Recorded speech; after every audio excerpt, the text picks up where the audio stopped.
ओम श्री गुरुवे नमः। ओम श्री गुरुवे नमः। ओम श्री गुरुवे नमः।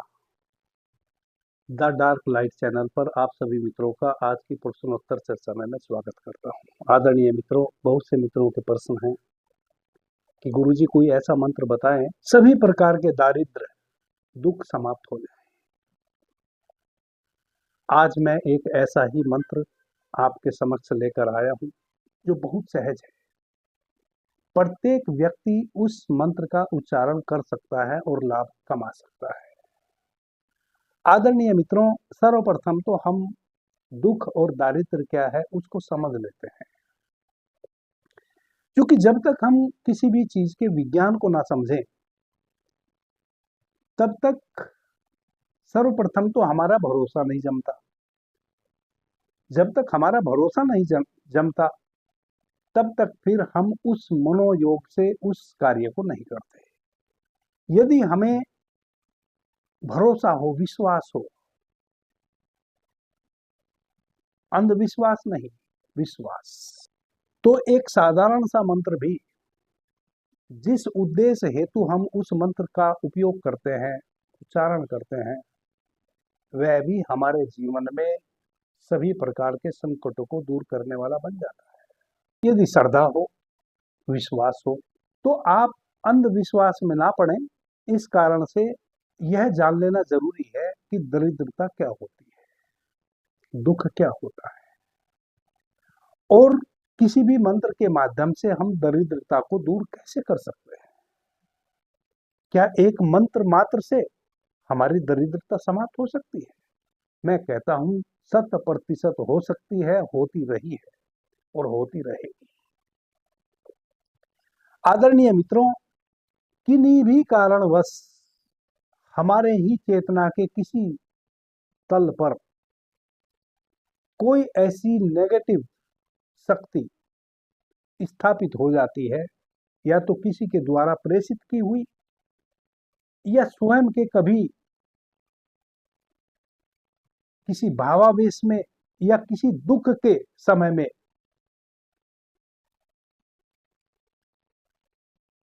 हम अपने भीतर किसी विचार को स्थापित कर देते हैं, किसी दुख के वेग में या भावावेश में, या कभी किसी दूसरे के द्वारा भी किसी वैसी शक्ति को या वैसे विचार को हम अपने चेतना के किसी कोने कातुर में भीतर जन्म दे लेते हैं, उसका घर बना लेते हैं, और फिर वह हमारे प्रत्येक कार्य में बाधा बनता है। बहुत बार मैंने पीछे, चूंकि हमारे 3 चैनल हैं, बाबा जी कहो, अवेकनिंग इनर सेल्फ और द डार्क लाइट, हमारे जो 2 चैनल अवेकनिंग इनर सेल्फ है और बाबा जी कहो है, उस पर हम कोई ना कोई सीरीज चलाते हैं। अभी बाबा जी कहो चैनल पर स्वर विज्ञान से संबंधित सीरीज चल रही है, और अवेकनिंग इनर सेल्फ चैनल पर ध्यान की बहुत सूक्ष्म सीरीज चल रही है, विज्ञान भैरव तंत्र। उन्हीं सीरीज से संबंधित अक्षर तो प्रश्न आते हैं, प्रश्नोत्तर चर्चा हम इस चैनल पर लेकर आते हैं। आदरणीय मित्रों, मैं इस बात को इस कारण से कह रहा हूं कि पीछे मैंने अपने सभी चैनलों पर विस्तार से चर्चा की है कि कब हमारा ही मन किसी गलत बात को भीतर मान लेता है, स्थापित कर लेता है, और जब एक बार किसी समय में हमारे भीतर कोई धारणा बन जाती है गलत, फिर वह जीवन पर्यंत हमें परेशान करती है। हमारी ही पैदा की हुई धारणा वह एक गांठ बन गई, वह एक ग्रंथि हमारे भीतर बन गई। मंत्र क्या करते हैं कि एक तो उस ग्रंथि को विसर्जित करते हैं, और दूसरा स्वर विज्ञान की चर्चा मैंने इसलिए की क्योंकि स्वर विज्ञान जो है वह अनूठा विज्ञान है। स्वर विज्ञान ही एकमात्र इस जगत में वैसा विज्ञान है जहां से किसी भी प्रकार के स्वर का निर्माण होता है। जितने भी स्वर हैं जितने भी शब्द हैं सभी शब्दों की जननी स्वर है। तो स्वर विज्ञान में आपने मेरे माध्यम से पहले विस्तार से जाना होगा कि कैसे हमारी आती जाती श्वास के माध्यम से स्वर निर्मित होते हैं, शब्द निर्मित होते हैं। उन्हीं शब्दों से फिर मंत्र बनते हैं। उन्हीं शब्दों की ध्वनि से हमारे आती जाती श्वास के माध्यम से जो ध्वनि निर्मित होती है, जो हमारे शरीर के 7 चक्र हैं और प्रत्येक चक्र में जो कमल की पंखुड़ियां हैं, प्रत्येक कमल की पंखुड़ी का एक शब्द होता है, एक ध्वनि होती है। उन्हीं ध्वनियों के जोड़ को हम मंत्र कहते हैं। तो मंत्र क्या करते हैं? एक तो पूर्व में किसी धारणावश हमारे भीतर कोई ग्रंथि बन गई है नेगेटिव, जो हमारे प्रत्येक कार्य में हमें नुकसान पहुंचाती है, उसको सिद्ध नहीं होने देती। जो भी कार्य हम करें, हमारे मन में उस कार्य को करने से पहले ही ये विचार आ जाएगा कि इस कार्य को मैं कर तो रहा हूं, सफल होऊंगा कि नहीं। जैसे ही आपके मन में एक बार ऐसा विचार आ जाता है कि जिस कार्य को मैं शुरू करने जा रहा हूं उसमें मैं सफल होऊंगा कि नहीं, तो यह जो हमारे भीतर एक धारणा है, एक नेगेटिविटी है, एक तो मंत्र इस नेगेटिविटी को तोड़ते हैं और दूसरा कार्य क्या करते हैं कि हमारे भीतर जो मंत्र, जिस प्रकार का भी मंत्र का हम उच्चारण कर रहे हैं, वह मंत्र हमारे भीतर के 7 जो चक्र है वह किसी ना किसी चक्र से रिलेटेड होता है और उस चक्र की ऊर्जा एक्टिवेट होती है। वह हमारे चारों तरफ एक आभा मंडल बना लेती है और उस ऊर्जा के आभा मंडल के कारण फिर नेगेटिविटी हमारे चारों तरफ कहीं भी फटक नहीं पाती और जितनी भी दुख देने वाली घटनाएं हैं, चाहे वह बीमारी व्याधि के रूप में हमारे को कष्ट पहुंचा रही हो, दुख दे रही हो, या कोई भी कार्य हम करते हैं उस कार्य में बाधा के रूप में हमें कष्ट पहुंचा रही हो, कार्य सिद्ध ना होता हो, वह सारी बाधाएं फिर उस मंत्र से दूर हो जाती है। आदरणीय मित्रों, प्रत्येक आती जाती जो हमारी श्वास है, श्वास के माध्यम से ही मंत्र निर्मित होते हैं। भीतर जितने भी शब्द हैं हमारी वर्णमाला में, जिन अंकों के जोड़ से फिर शब्द बनते हैं, वह सब हमारी श्वासों से निर्मित है और वह मनुष्य के भीतर निर्मित है। हमारी हिंदी के जितने भी वर्णमाला है वह मनुष्य के भीतर निर्मित हुई है, उसको बाहर निर्मित नहीं किया गया है। संस्कृत भाषा के शब्द हैं, अंक हैं,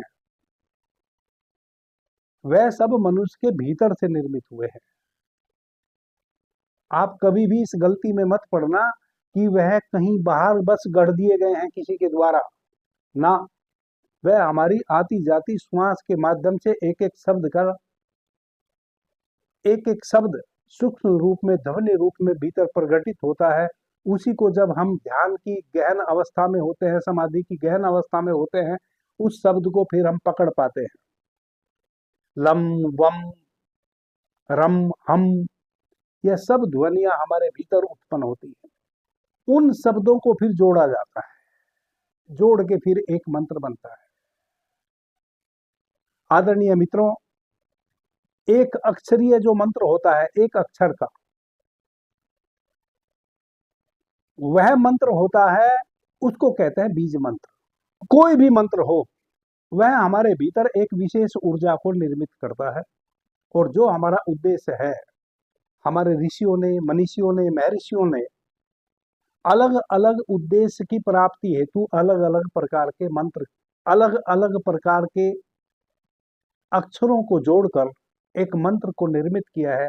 जब हम उस मंत्र का उच्चारण करते हैं तो वह हमारे शरीर के एक अलग तल पे, अगर हमारे शरीर की ऊर्जा को एक अलग तल पे एक्टिवेट करता है, जहां से उस उद्देश्य की पूर्ति होती है जिस उद्देश्य हेतु हमने मंत्र का उच्चारण किया।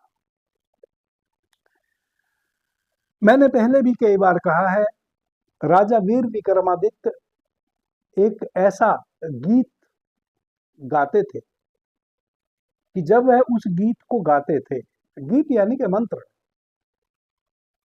जब वह उस गीत को गाते थे तो उस गीत की ध्वनि जो उनके भीतर से उत्सर्जित होती थी बाहर,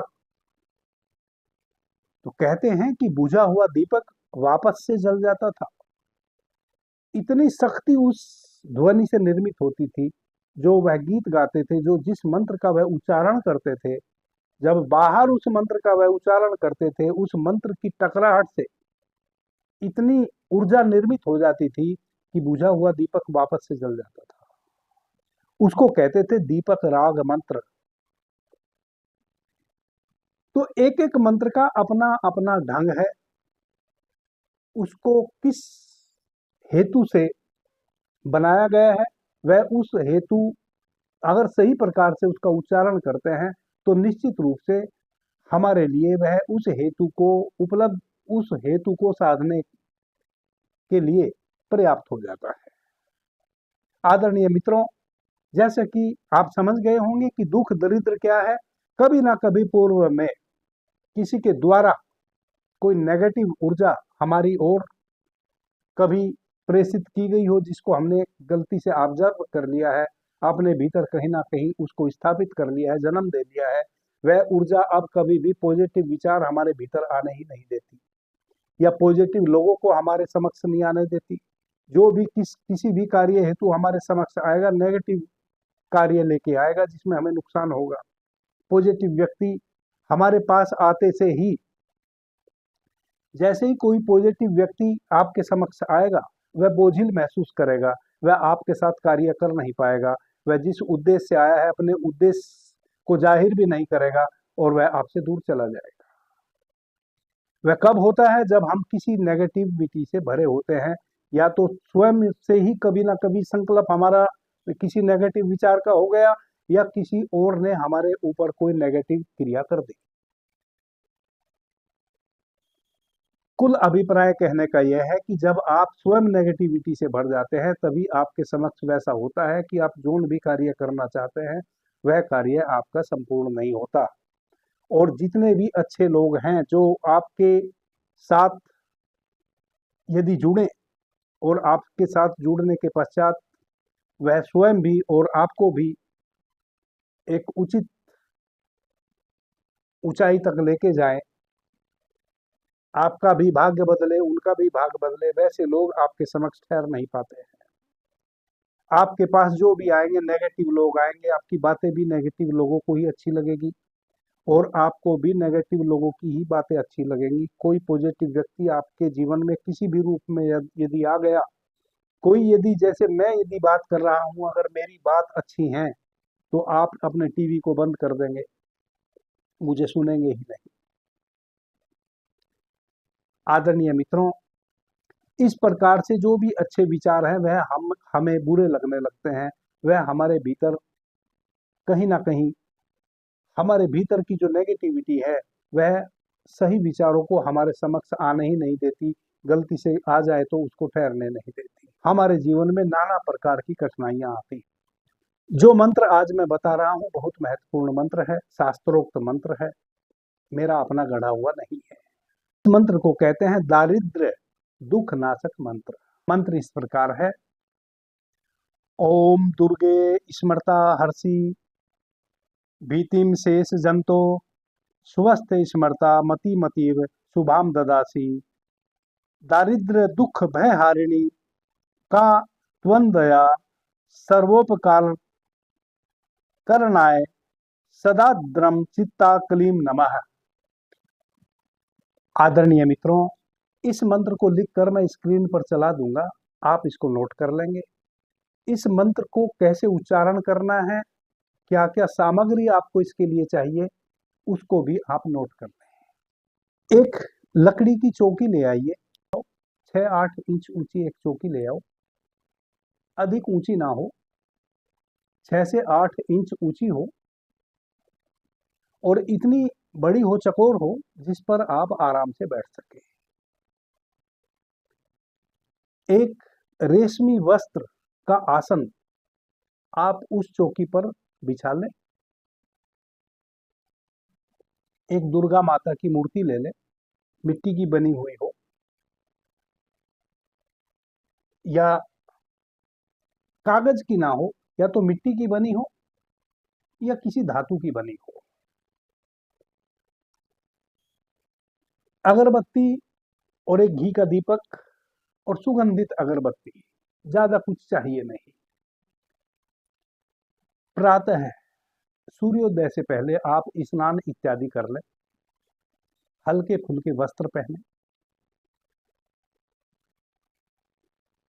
जो कमरा आपके घर में साफ स्वच्छ हो, थोड़ा उसमें स्पेस हो, अधिक सामान से ना भरा हुआ हो, वैसे कमरे में या आपका जो पूजा का रूम है उसमें आप एक छोटी चौकी पे दुर्गा माता की मूर्ति को स्थापित करें, अगरबत्ती जलाएं, घी का दीपक जलाएं, धूप बत्ती जलाएं, कुछ रक्त वर्ण के फूल अगर कहीं से मिल जाएं तो रक्त वर्ण के, जैसे गुलाब या रक्त वर्ण के कुछ कोई भी फूल रक्त वर्ण के यदि मिल जाए तो थोड़े से फूल ले आए, वह भी माता दुर्गा को समर्पित कर दें। और स्वयं वह जो लकड़ी की चौकी है उस पर रेशमी वस्त्र से बना हुआ आसन रख के उस पे आप पालथी मार के सुखासन में बैठ जाएं, रीढ़ बिल्कुल सीधी कर लें, शांत बैठ जाएं। प्रतिदिन सूर्योदय से पहले साफ स्वच्छ अवस्था में किसी भी प्रकार का शोर आपके उस कमरे में ना हो, इस बात का ध्यान रखें, कोई शोर शराबा ना हो, बिल्कुल शांत वातावरण हो और शुद्धता का ध्यान रखें। आदरणीय मित्रों, जब आप किसी भी मंत्र का उच्चारण करते हैं तब एक तब देवताओं का वास भी वहां बन जाता है। तो सर्वप्रथम आपने माता दुर्गा को स्थापित कर दिया है, स्वयं भी रेशमी आसन चौकी पर बिछाकर उस पर बैठ गए, सिद्धासन में बैठ जाए, पद्मासन में बैठ जाए या सुखासन में बैठ जाए, जो भी आसन आपके लिए उचित हो उस आसन में आप बैठ जाएं। सर्वप्रथम रीढ़ सीधी रखें, आंख बंद कर लें,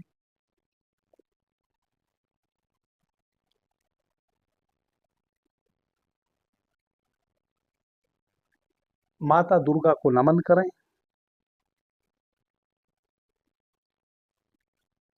भीतर एक संकल्प लें कि मैं समस्त ब्रह्मांड को साक्षी मानकर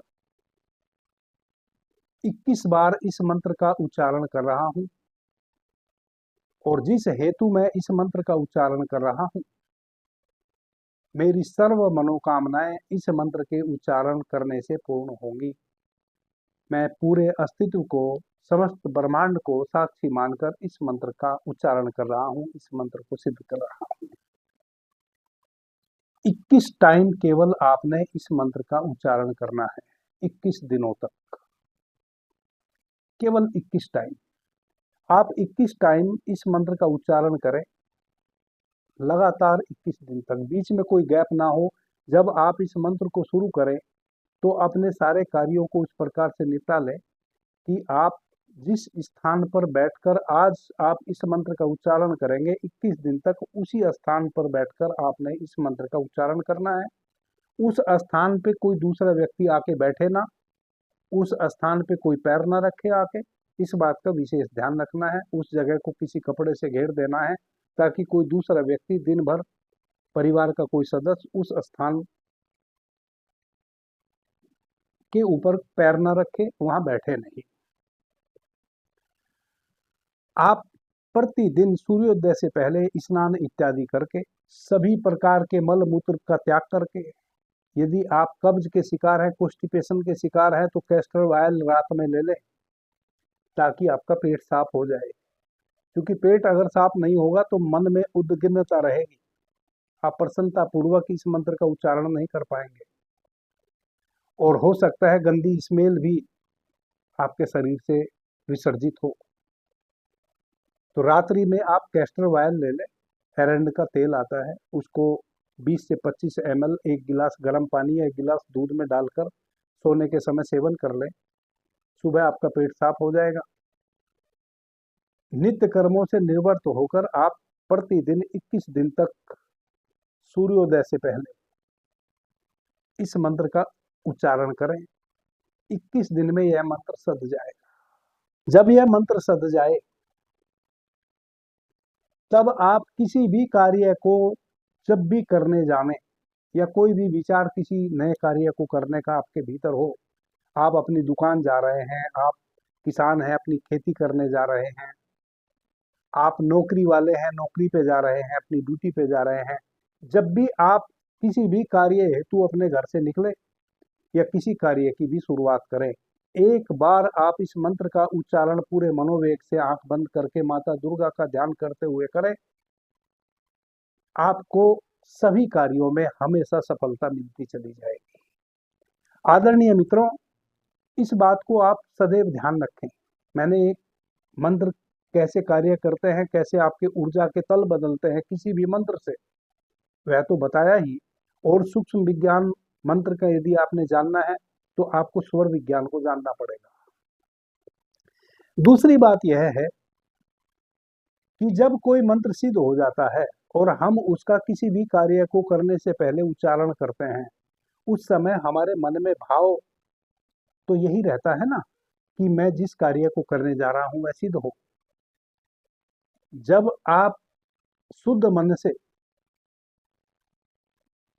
किसी भी कार्य को पूर्ण करने हेतु कामना करते हुए इस मंत्र का उच्चारण करते हैं, इस मंत्र की शक्ति फिर उस कार्य को निपुण ही करती है।